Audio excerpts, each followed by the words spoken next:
Hello and welcome everyone who is joining us live for our first iteration of the ASSFN webinar series. I'm very excited to be here. Excuse me. I'm very excited to be here today with my webinar co-host, Dr. Kunal Gupta, who's going to be speaking shortly after my quick talk. And we're going to focus this webinar session on some practice building tips for those of you who have either started practice recently or are currently evaluating jobs, or for those of you who are transitioning and want to freshen up your skills. So with that, we will get going. Feel free to put your questions in the chat throughout the duration of the webinar, and we will get to the questions after the talks have concluded. So this particular talk was initially scheduled to be delivered by Dr. Ben-Haim from UCSD. However, I'm going to be stepping into this role today, so I apologize. She's pretty big shoes to fill, but I'll try and do this talk justice. These are her slides that I will be presenting today. So neither of us have any relevant disclosures. And when we start to talk about building a functional practice, there's several important components to it. You can certainly focus on a subset of functional neurosurgery. For the sake of the talk today, we're going to be focusing on how to develop a program for movement disorders, particularly DBS. But there are other components to functional neurosurgery, and as a functional neurosurgeon, you might have a combination or all of these incorporated in your practice as you progress in your own individual setup.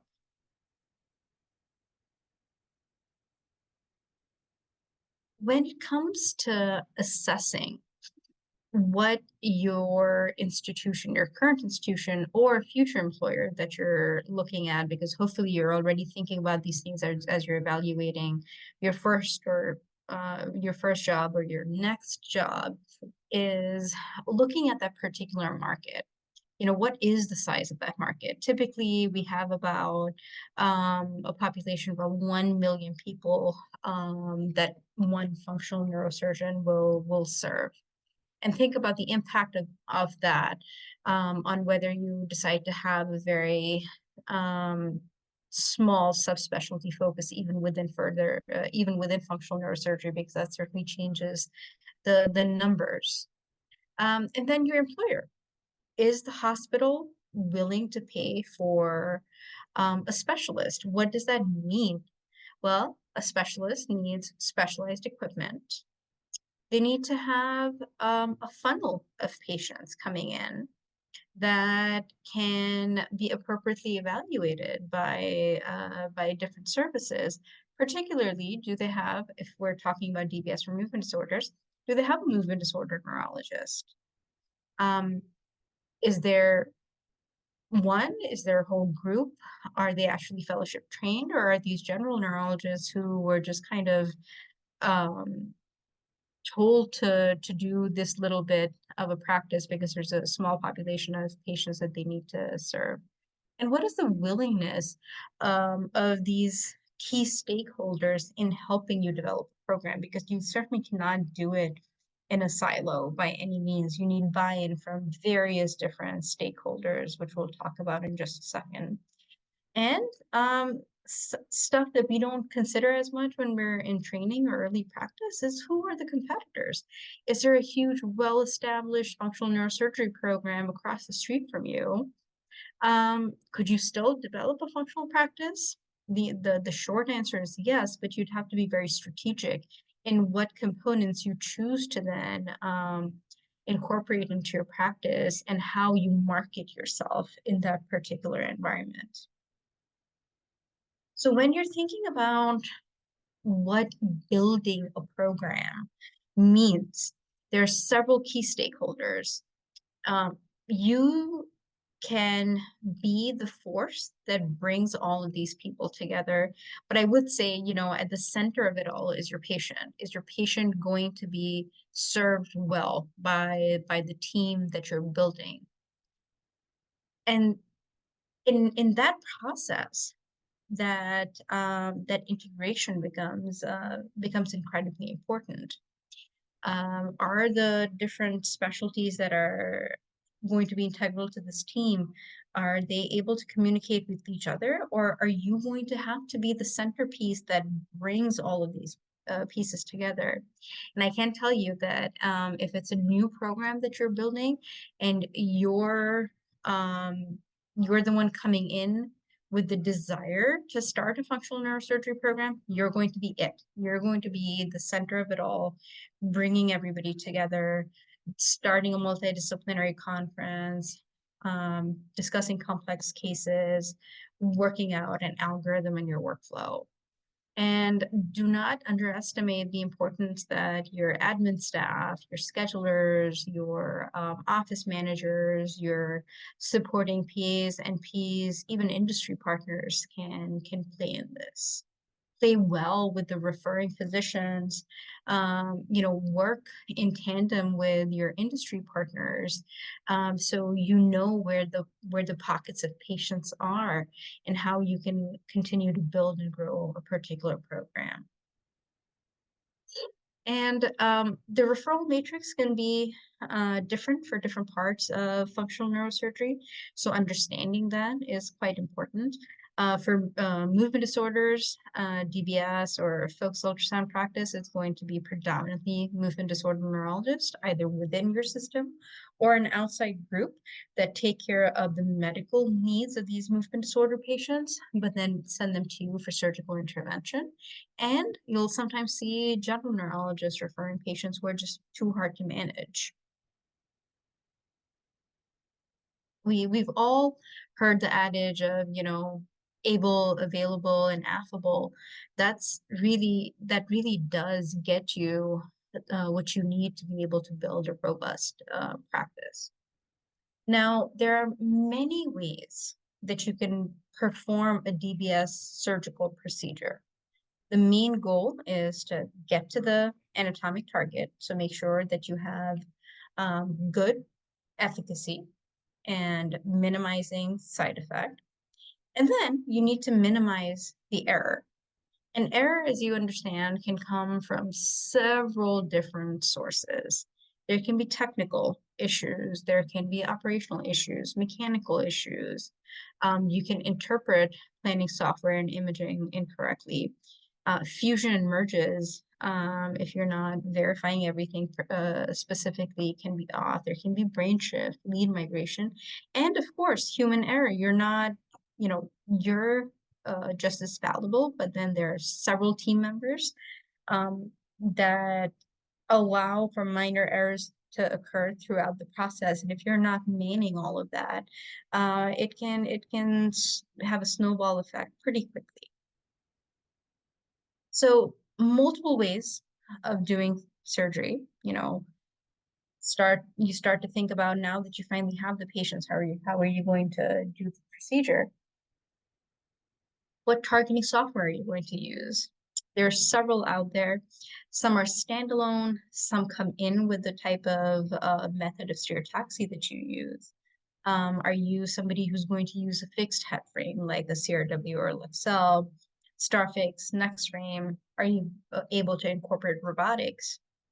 Then are you going to do these procedures awake with intraoperative testing, or are you going to do them asleep? Do you have the resources to do these procedures asleep, where you can verify intraoperative accuracy with either an intraoperative CT or an intraoperative MRI? Are you going to do microelectrode recordings? If you are, who's going to run the machine? Are you? Is your neurologist going to come to the OR? Are you going to get a contract neurophysiologist to come in and help you with this? What choice do you have? Do you have an intraoperative CT that can serve as a measure of verifying your accuracy intra, whether you're doing the case awake or asleep? Do you have the ability to do an intraoperative MRI? What system or device system are you going to use? And then this is where the benefit of having a multidisciplinary team comes in. Depending on the disease that you're treating, are you going to choose a certain target?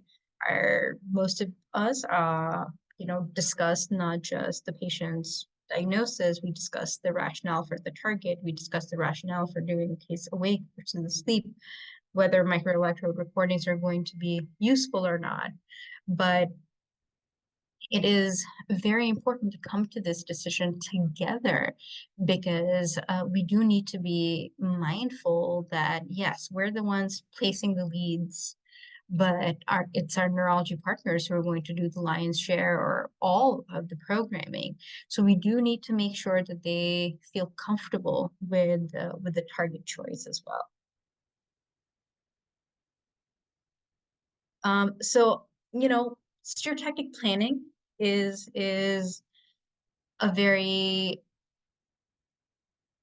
focused process. It's a very precise thing that we have to be very, very mindful of while we do it. As I mentioned earlier, some softwares are standalone. Other products like the robots and StarFix frames and ClearPoint come with their own planning software. And then you have the ability to use different softwares.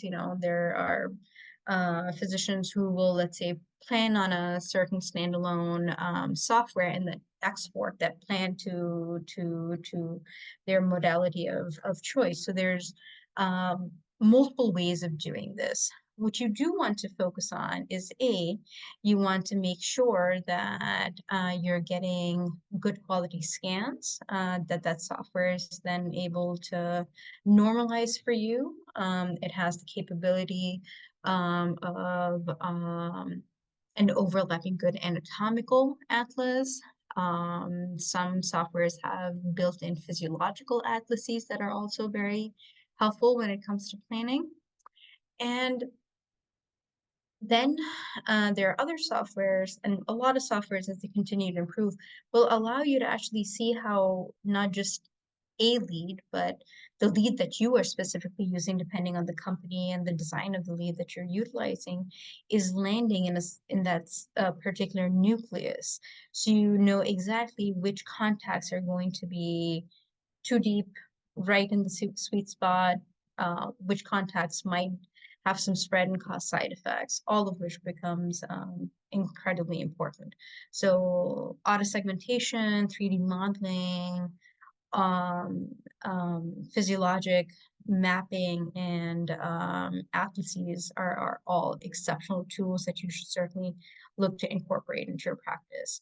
And this should all be accounted into the budget. Now, when you're thinking about asking your hospital to make a capital investment, if you're a new physician coming in, you don't want to just limit yourself to one single frame system. Okay, you need to be versatile. You need to look and have an understanding of the different systems that are available so you can make an informed decision of what is the best system for you, your practice, the geography, and what's going to allow you the most flexibility to get done the cases that you want done. There's, the CRW frame, unfortunately, which is going away soon, has been a workhorse. Excel frame has had several improvements. It's a one-time purchase, capital investment of about 100,000 to 125,000 per frame. And then there are yearly contracts that allow you to continue with maintenance.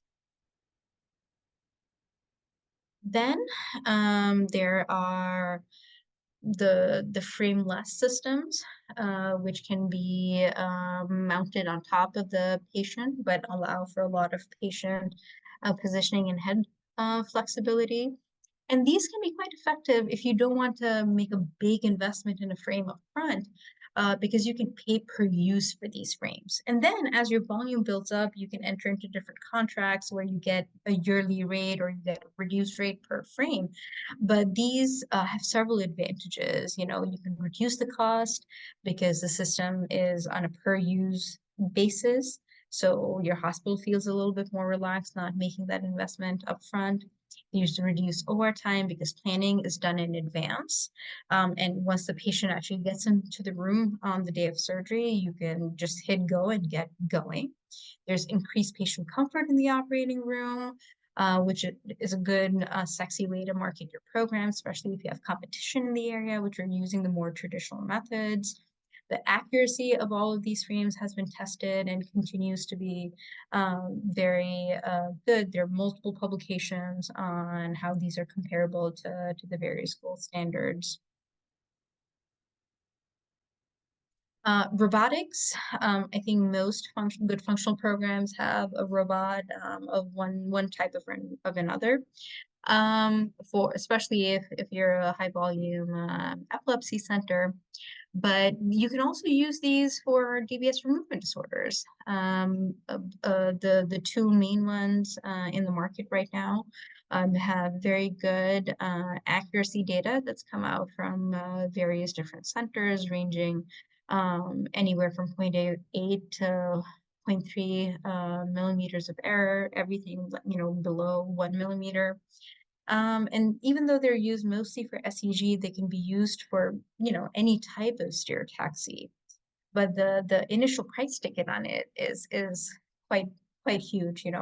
They cost about $250,000, and then there are yearly contracts for service that also need to be filled out.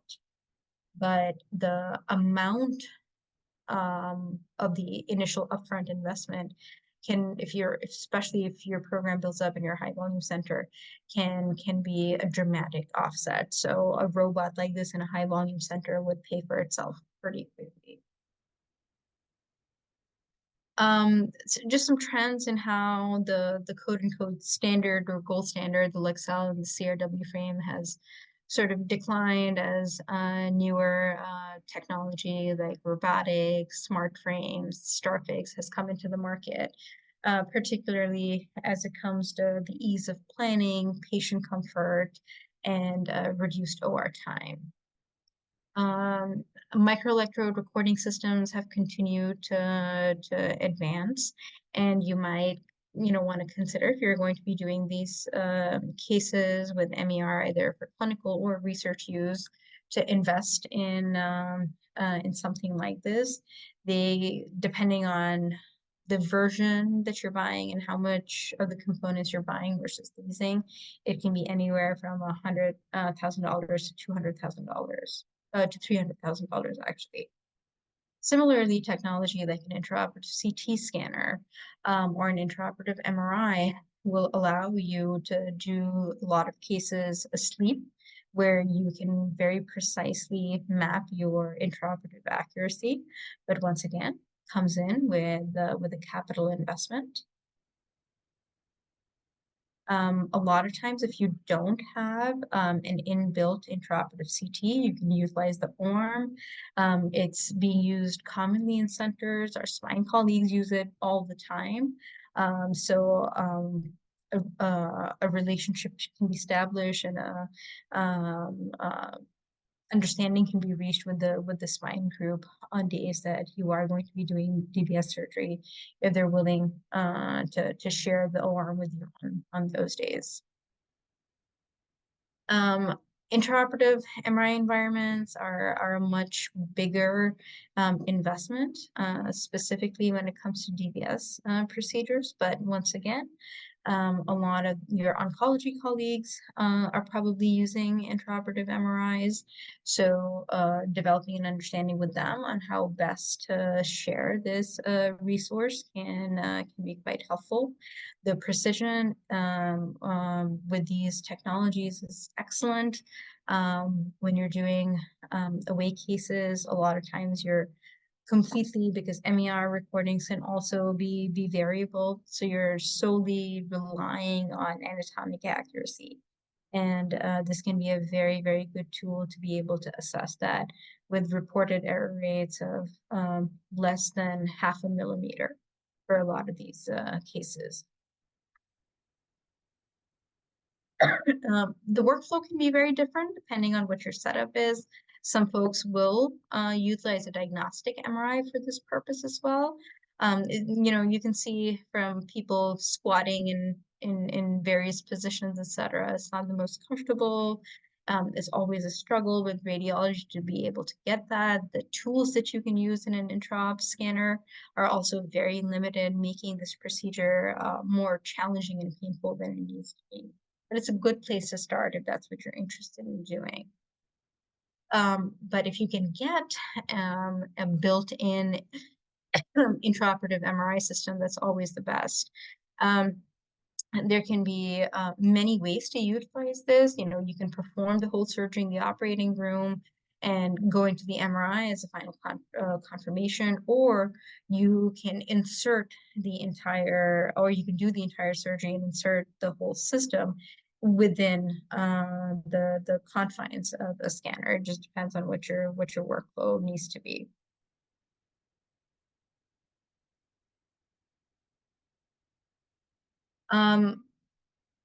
We already talked about this, but verification of placement is important. You can do it through several means. Intraoperative MER with intraoperative testing, of course, is a great mode of verification, but in the sleep cases, intraoperative MRI and to a lesser degree of accuracy, intraoperative CT can be used. And you want your accuracy to be certainly less than 1 millimeter for it to be a well-placed lead. So when you think of developing a practice, you need to go in having a business plan. You need to understand your geography. You need to be able to pitch what you're going to bring to the table, identify what you're willing to do, what you're willing to compromise on. And then have a marketing plan, have a short-term and a long-term plan. Use the resources that you have. You need to be available. You need to be marketing yourself. You need to reach out to patient support groups, be willing to speak at grand rounds to primary cares and neurologists, reach out directly to referring physicians who through your hospital's network are seeing these patients. A lot of times, healthcare systems and other private institutions can help you mine certain codes so you can plug and chug the code for, let's say, essential tremor and figure out who is seeing patients who have this diagnosis and reach out directly to them, either through flyers, emails, an integrated EMR system, or as a personal phone call, showing up for a talk, etc. You need to develop some metrics. So yes, you're gearing to get going, but you also need to make sure that there is some degree of quality control. And what that looks like should be dictated by you and not the hospital system that you're working for. So things like is your accuracy good? Are your patient outcomes good? Are the patients satisfied? Is the program cost neutral?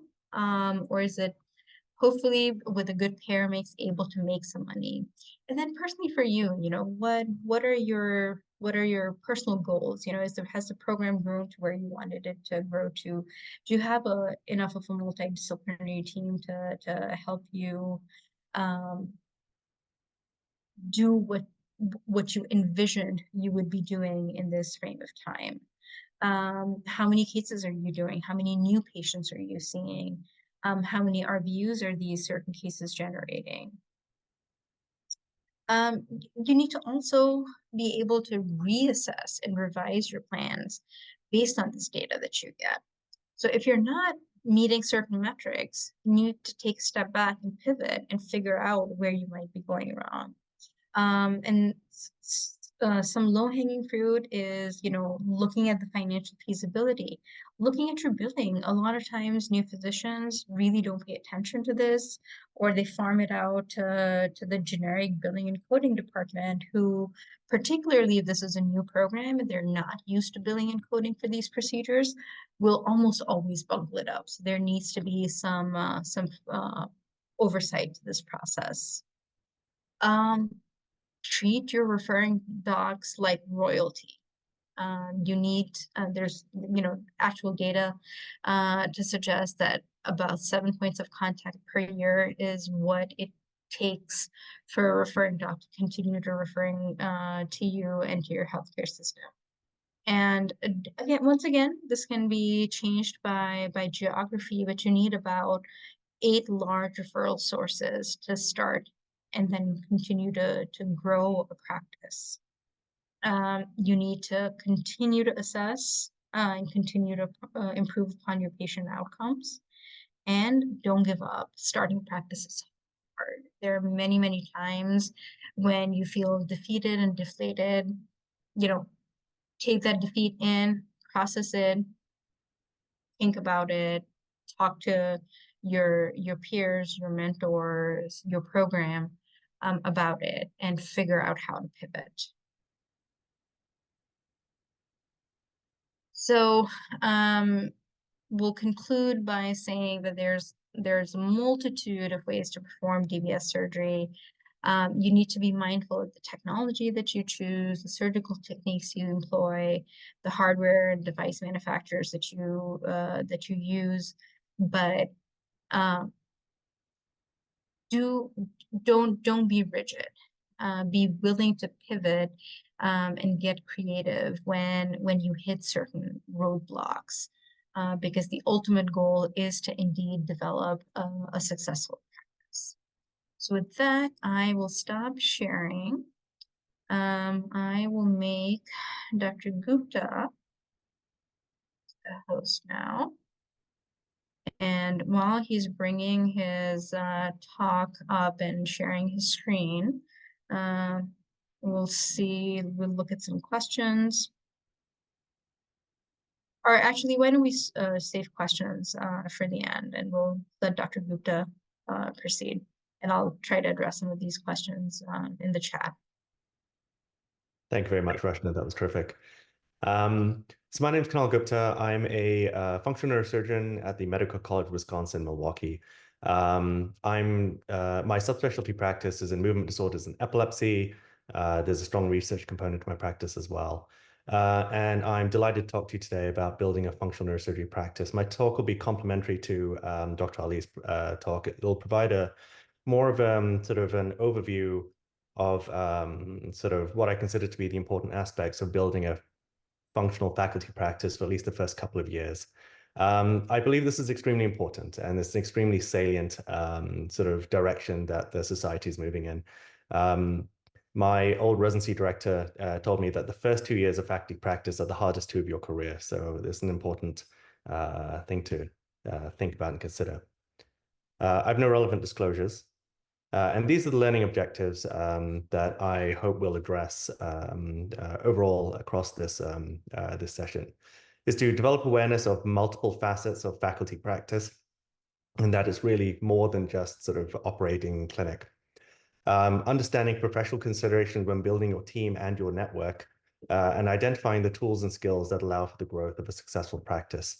The target audience for this are residents, fellows, early career faculty, anyone making transitions, Dr. Ali said, and I'm delighted to see friends and colleagues on the call as well. So the topic areas that I'll discuss today include the following. So we'll look at how to develop your niche, and as you grow to develop your niche, how to identify your team. Your team will include the folks that you work in at your institution every day, as well as working with your internal and external referring providers. And we'll talk about some aspects about how you might interact with them to maximize your productivity and your relationships with them. Dr. Ali talked extensively about building your surgical procedures for movement disorders. I will talk about sort of a general approach to approaching these and provide some specific case examples. We'll also specifically look at new equipment and capital purchases. This is a very important aspect of developing new practice. And as Dr. Ali touched upon, there are very many shiny tools in functional neurosurgery that allow us to do amazing things, but they are expensive. So it's worth knowing about what this looks like when you're junior faculty. We'll talk a bit about developing a research focus, recognizing this may not be a major aspect of many folks' professional careers. And importantly, we'll also touch on billing and financial housekeeping. So developing your niche. In all likelihood, as you approach your first faculty position, you may well have had these discussions with your employer or the sort of the chief or chair of your practice in your department. Of course, the reality may well differ when your feet touch the ground, and it's important to sort of recognize that there are multiple aspects to how your niche might develop. It's important to take into account your own strengths, as in your own training, your own abilities, and your own wishes for how you want your practice to develop. You may have some specific interests in movement disorders, epilepsy, pain, psychiatric disorders, and you'll be looking to develop those in your practice. So it's important to recognize those and keep them to heart and try to be true to your initial desires. One important aspect would be ensure that you have alignment with your department leadership. So your department leadership as you join may well have specific goals for you as well as the department and the institute as a whole. And having alignment between these and your own goals will provide a synergy as you develop your practice. The strategic goals of the institution may be something that is not often touched upon in initial conversations, but may drive conversations. And as they drive conversations, they may also drive the ability to navigate institutional finances, capital purchases, and things like that that allow you to sort of address strategic goals in a meaningful manner. So keeping some awareness of the overall direction of the institute and high need or high yield areas will help you if you're able to leverage them in your practice as well. One important aspect, as Dr. Ali mentioned, is knowing your regional population. So knowing what the care needs are. Do you have a strong epilepsy care need or strong pain care need or a lot of movement disorder patients in the system? Do you have competing providers that may provide certain aspects of functional neurosurgery, but not provide other aspects, or allowing you to provide to capitalize on market share and referral pathways? And again, as you develop your niche and as you join and build a new practice, opportunities can present through your own novelty. So you can leverage your own novelty at an institute and financial backing that can come from both your employment, your onboarding, any startup packages that are being leveraged both during your hiring or negotiated by yourself or negotiated on your behalf by the department. And these can provide leverage to acquire new equipment and develop new service pathways and potentially even hire other individuals. So it can be extremely exciting just starting a new practice and seeing where it goes. There are, however, some challenges. While you may have some individual sort of desires and needs that you wish to develop an epilepsy practice or a movement practice, it's important to recognize whether they do have pre-existing coverage for these things. And you may well be initially at least in a supporting role, or you may find opportunities in other subspecialties. And it's important to be mindful of these, incorporate these as well, and to provide a supporting role. These can be mitigated through partnership building, providing a different facet, increasing overall capacity. But these are potential challenges. If you're looking for academic time, there are various funds flow models in your department, and they may be able to support you for a protected salary or may not be able to. And it's important to understand how funds flow affects your availability for academic time.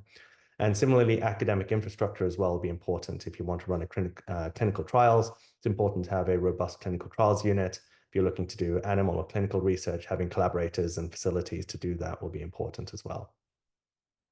Other challenges include hospital coverage. As a service requirement, you may well be required to cover peripheral hospitals, and that can be both opportunities as well as can limit your focus in a particular place. So if you're able to leverage these in a way that's sort of synergistic with your practice, that's a win-win for all considered. Call needs are important to consider, whether these are cranial call, general call, trauma call, spine call within your specialty or external to your specialty. Having the buy-in and support of your partners is especially critical in the first couple of years of your practice, at least, while you're sort of building your ability to take faculty call. Systems hospitals sort of include hospital coverage, however, can be more than just call. Can be asked to develop new service lines outside of the flagship hospital, peripheral hospital. And then some of the aspects that we're going to touch on later on in this talk will allow you to sort of try and figure out what you might need to generate some of your procedures and some of the networks that you need to perform these at new hospitals. And one other challenge is program building. The Institute may well have specific goals or certain limitations, including funding, that can redirect your ability to develop new service lines and lead to other opportunities. So identifying your team. For a functional neurosurgeon, this is one of the most important aspects, I believe, for developing an important practice. And it really does start from your closest friends. Identifying your, meeting your scheduler, meeting your clinic staff, building a relationship with your PA or nurse practitioner, and developing the sense of team will really help your ability to navigate your new institutional environment, get cases on the board, navigate how patient calls come in, and how referrals meet you. Referrals will come in from movement disorders neurologists. They'll work with a team of nurses, PAs, NPs, and clinical navigators if they have them. And getting to know the team will be really important in building trust between yourself and the sort of movement neurology teams. Same with epilepsy. The teams are often structured fairly similarly to movement disorders in academic institute or elsewhere. Pain can be slightly different, given that pain is multifaceted, includes trigeminal neuralgia, back pain, radiculopathy, peripheral nerve pain, and understanding how PM&R, different pain physicians, spine surgeons, other peripheral colleagues, such as in plastic surgery, may well have these patients and simply not know where to send them. If you're able and looking to build these collaborations and referral pathways, trying to identify where these patients may be and coming out to them and providing grand rounds, education, and building awareness about yourself and the skills you can provide can really help outside of just the just the neuroscience realm. One important source of help and guidance can actually come from company representatives. So within functional neurosurgery, we're obviously quite privileged to be able to work with a number of different industry partners, and they have a robust network that can be national as well as will definitely be regional, that can assist with outreach. They will also know local referral patterns for patients. They'll know the local patient groups. They'll also be able to leverage their own company data to provide you data on regional referrals, patient volumes, and they can help organize meetings with referring providers. They'll often know folks outside of your immediate network relevant to your practice, and they can be absolutely critical. They can also provide you information on historical referral systems and happenings that may well have happened long before you arrived, but are impacting your referral base and referral networks. Your institute itself will likely have patient and physician liaisons and marketing teams. Meeting them will also be important. These are complementary, and often as you speak to physician liaisons and companies, you'll find that they'll have different perspectives. So it's important to do both, I believe. And one important and often overlooked aspect is actually just going out into the community and finding patient support groups and actually speaking to them. In my experience, it's been well received, and the support groups I've spoken to have enjoyed having a neurosurgeon come out and speak to them about procedures. And as a result, that can develop into sort of word of mouth referral patterns from patients. And often that will come as a practice develops and you have a cohort of patients that you've operated on and have done well, and they're out in the community and they're talking about the care that they've received at your institute by yourself. This can take time, but it's an important aspect not to overlook. So if we go deep into sort of different aspects of the network, working with referral providers, I've started with internal providers because often they're overlooked. Referral patterns are likely well established, but again, I believe that it's important to not take them for granted. You may well turn up an institute and expect your movement neurologist and epilepsy neurologist just to refer everything to you, but they're looking to build trust in you as well. So I encourage you to actively participate in the multidisciplinary team meetings, turn your camera on, potentially say a few things if you think they're appropriate. Be mindful of their experiences with existing or prior surgeons. This may or may not impact your practice. So it's important to solicit, determine their needs, identify their practice patterns. Are they, for example, temporal lobectomy heavy, RNS heavy, laser heavy? Do you provide a novel approach, or do you increase capacity? And it's important to develop this relationship with your internal providers as well. And while we do talk about collaborating and ensuring that external providers are well communicated with, that's important to do with internal providers as well. Follow up on patients, let them know how things are going, good or bad, and that'll help build trust. So external providers. So working with external providers can be challenging to redirect referral patterns because they will have their own set of institutional guidelines, institutional pressures. For example, there may be partnerships with a competing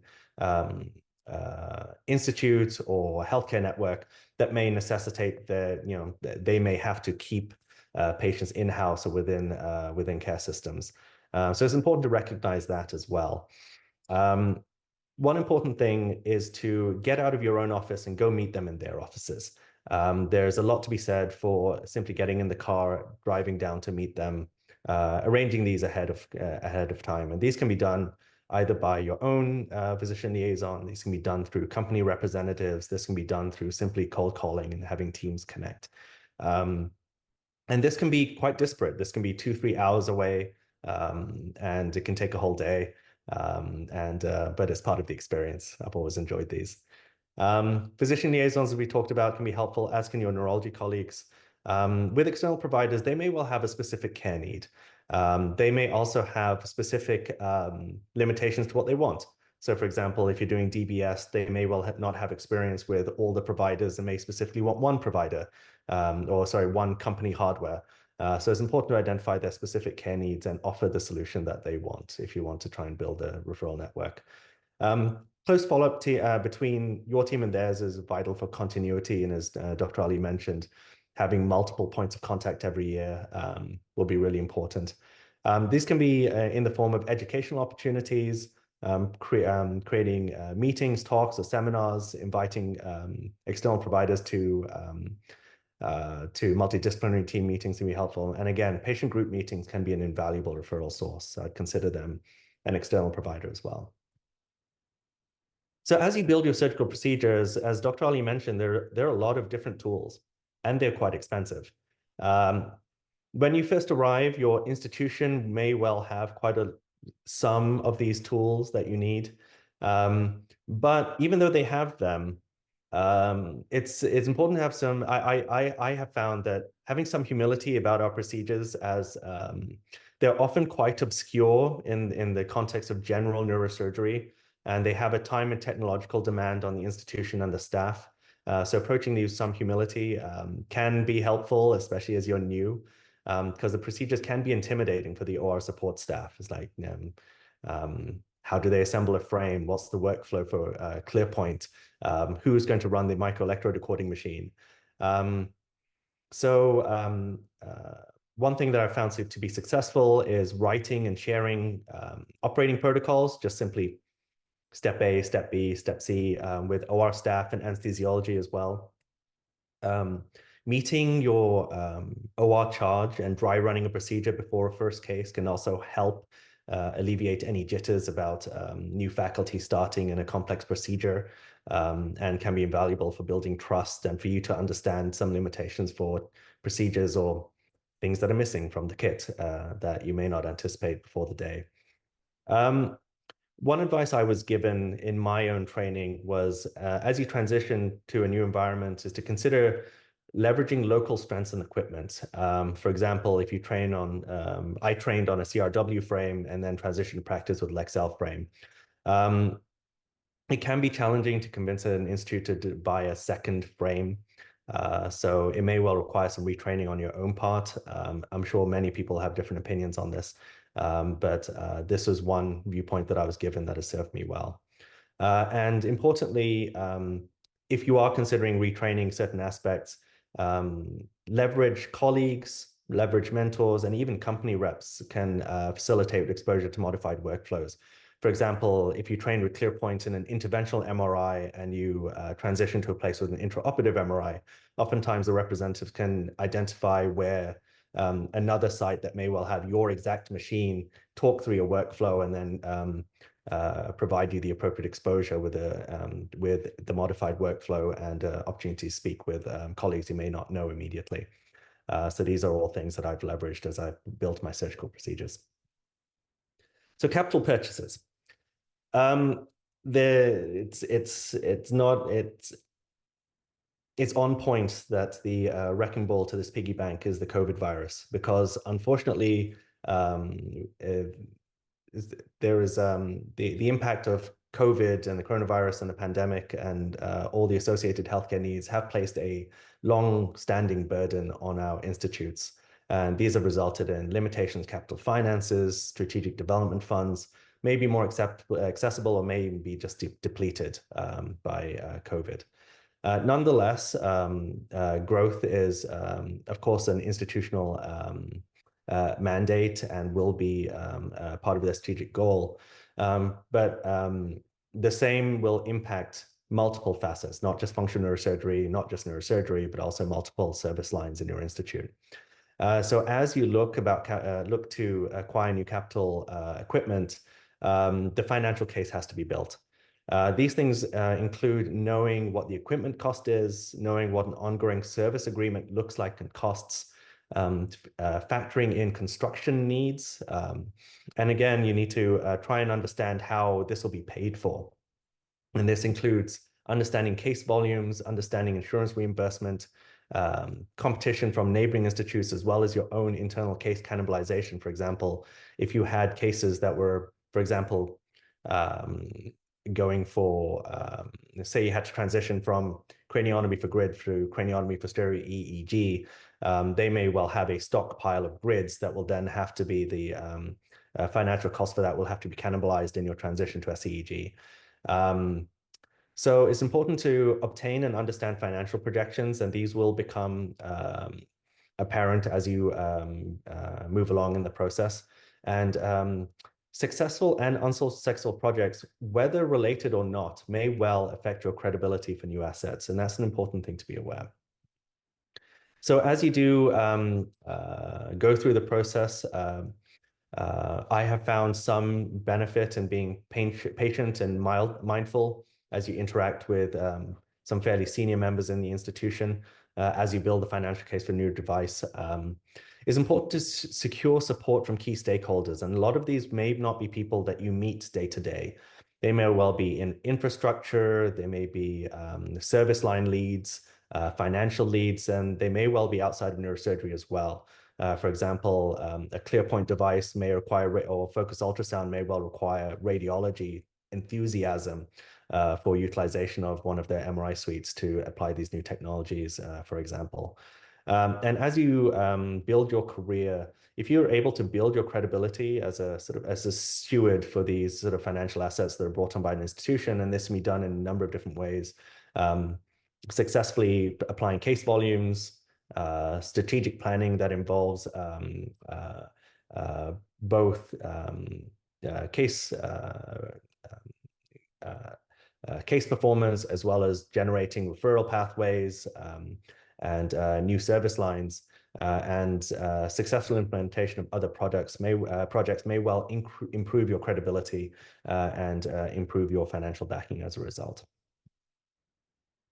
So talking about developing a research focus, this may well not be a major aspect for a lot of people, but I'll mention some short aspects, and we can discuss this in the chat if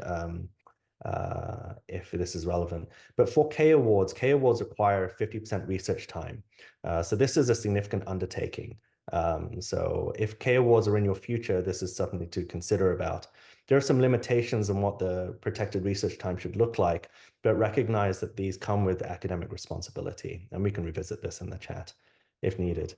Now, if you do choose to go this way, be kind to yourself. Research is hard, challenging, and slow. I encourage people to build your lab yourself and hire strategically, identifying the needs that you have, read, write, and collaborate, and recognize milestones, including first publications and grants.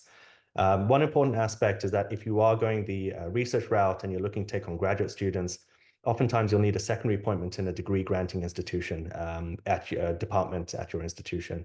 And it's important to have those conversations early. So billing. As you perform procedures, the billing is generally split up into a professional fee and a facility fee.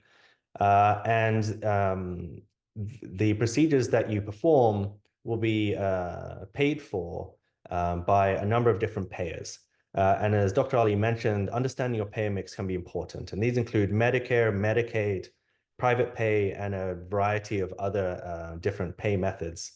And indeed, commercial payers can be an important aspect, especially within functional neurosurgery, as a lot of cases go through the elective or semi-elective case booking process and go through commercial pay.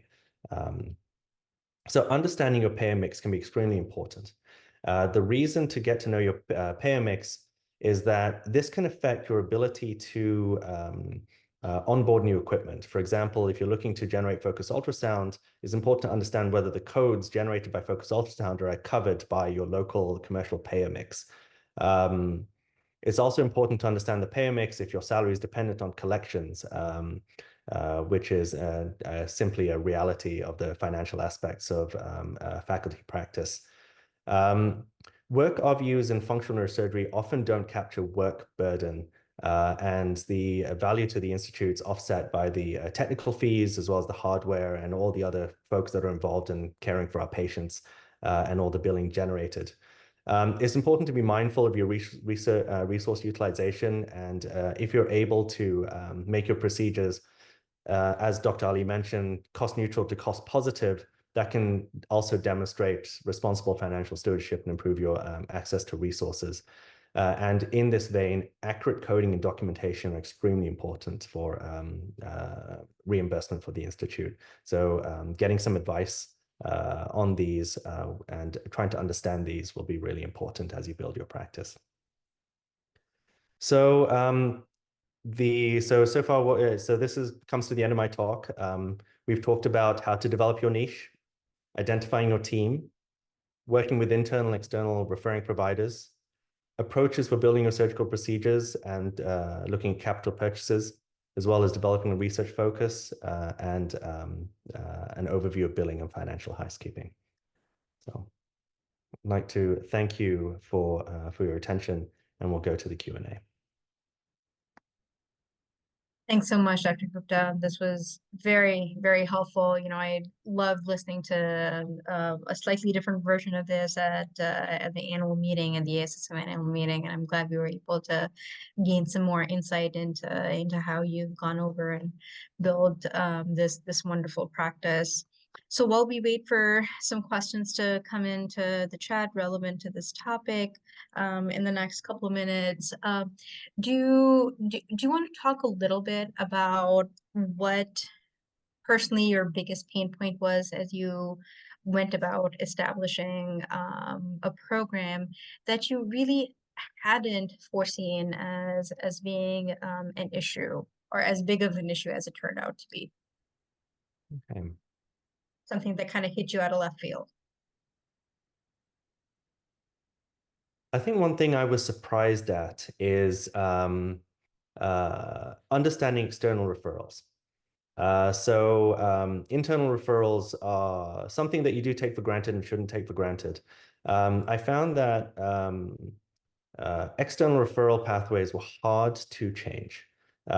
Folks often will refer patients to a provider that might be further away, and then may well do things a slightly different way. And as committed as you are to your own practice, and as much as you believe in it and your outcomes, sometimes it can be hard to change referral practices. It doesn't mean that you should just, I personally don't believe in sort of discounting them and still including external providers as part of your discourse and inviting them to meetings and seminars. But I think that was probably the biggest surprise, because I remember when I was a trainee, hearing a lot of discussion about how you need to tread the sidewalk and drive the miles to meet everybody, and that's how you build a practice. And while it is important to provide the support for people that might have difficult cases, this didn't become a large part of my practice, at least immediately. And I think in this era, especially this post-COVID era, where we're so used to accessing resources through virtual means, I think some of that has morphed a little bit too, right? Where the larger academic institutions are moving to a certain platform to continue with marketing and other things, whereas the smaller group practices are still very much in that in-person meet and greet type of a scenario. So Joel has a question. Any advice for starting a functional neurosurgery program in developing countries where barely no specialist neurologists are found? Oh boy. My advice would be it would have to be particularly the hardware. That's what's going to be the problem in a poorly resourced country, in the absence of any good insurance programs where these devices do have to be purchased on a cash basis. And what some programs have had success is by contracting directly with the philanthropy departments of a lot of these companies that make DBS devices, who are either willing to donate or give very discounted rates to certain countries depending on their GDP. So that would be one particular type of resource that you could potentially utilize. Danica, oh, fantastic. Danica Dr. Paolo. Englot had his hand up. Oh, he Please, did. Oh, Dr. sorry. Englot I wants can't to. see hands on Oh, since I'm no longer the host, I can't see hands anymore. Yes, please go ahead, Doctor. sorry, Dr. Ali and Gupta. My camera's not working, so I apologize for that. But my question is, I guess you both talked about, the balancing of physician scientist and RVU-based career. How do you do that? Like, what are your thoughts about, like, how do you balance your time on a day-to-day basis in terms of doing more society work and more, research, and then at the same time sacrificing clinical revenue, because we're kind of, based in that system right now, and we can't kind of escape that.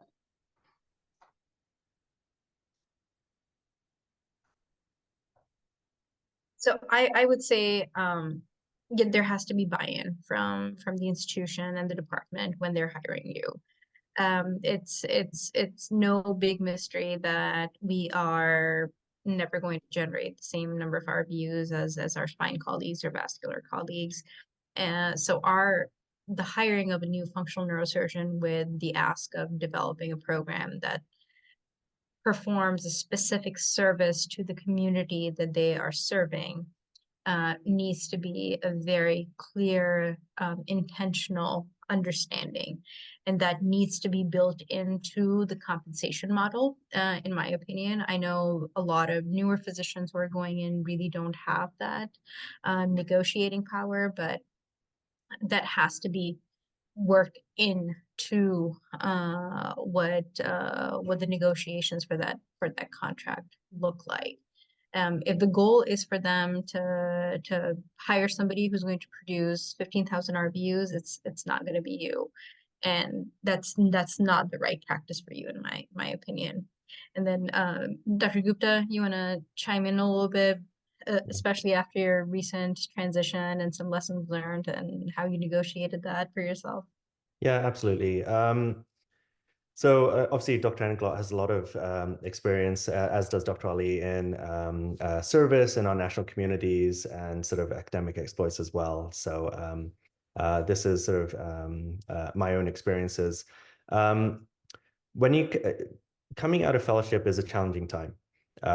There's a clock. You are unemployed as of the midnight once you finish your fellowship.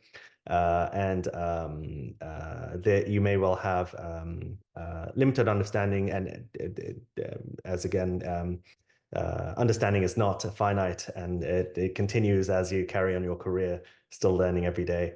But it's important to understand what RVU goals look like, what the institution is looking for, whether they are going to be RVU based or whether they're going to take into account service requirements, the low work RVU compensation for functional neurosurgery.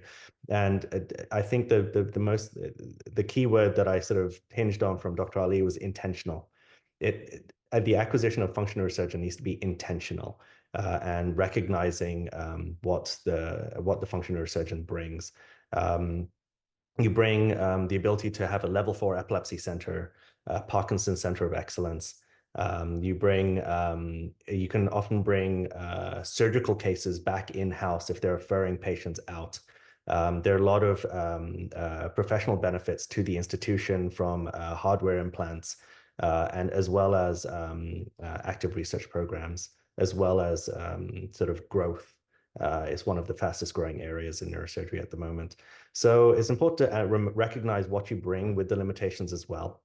But again, this needs to be intentional and discussed, and these can be challenging discussions to have.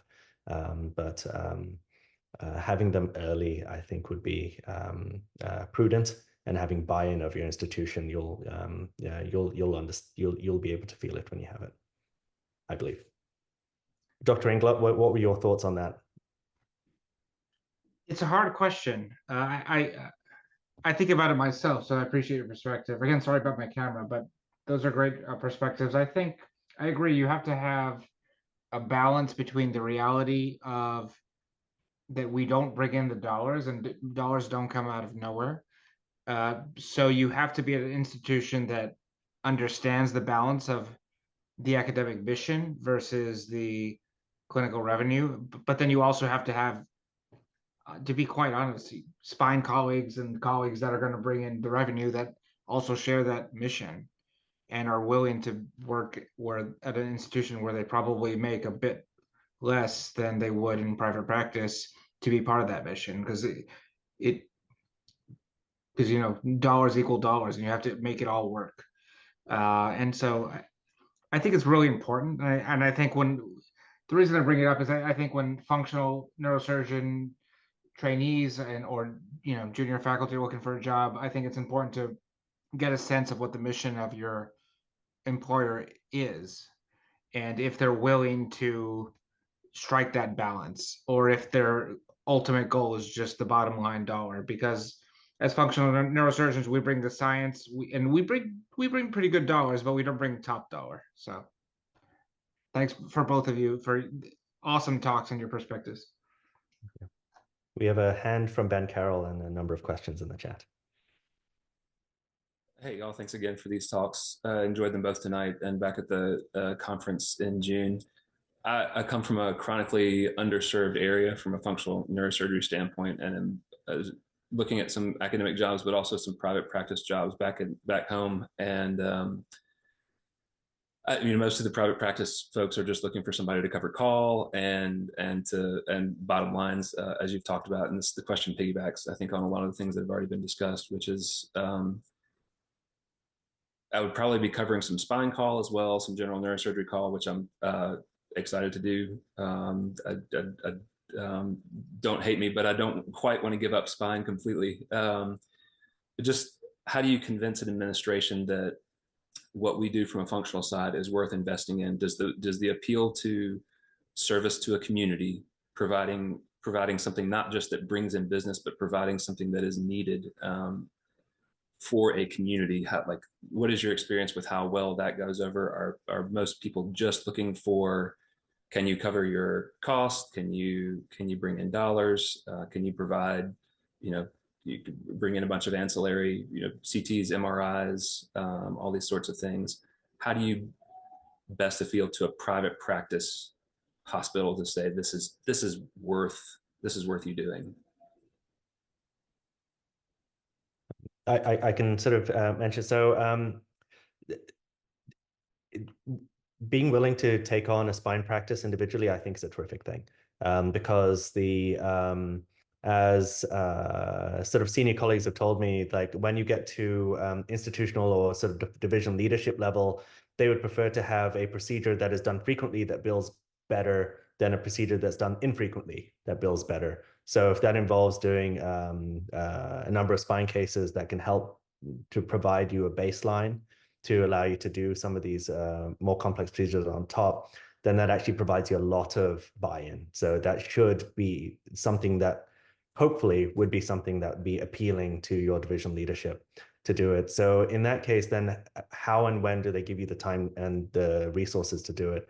I think it's building the model for the case need. So if you say that we have a population and we have the referral pathways and we can provide this level of care. So, I mean, hospitals are still hospitals and they still provide care. While the bottom line is important, having buy-in from the institution and division will be important. I think alignment of stakeholders.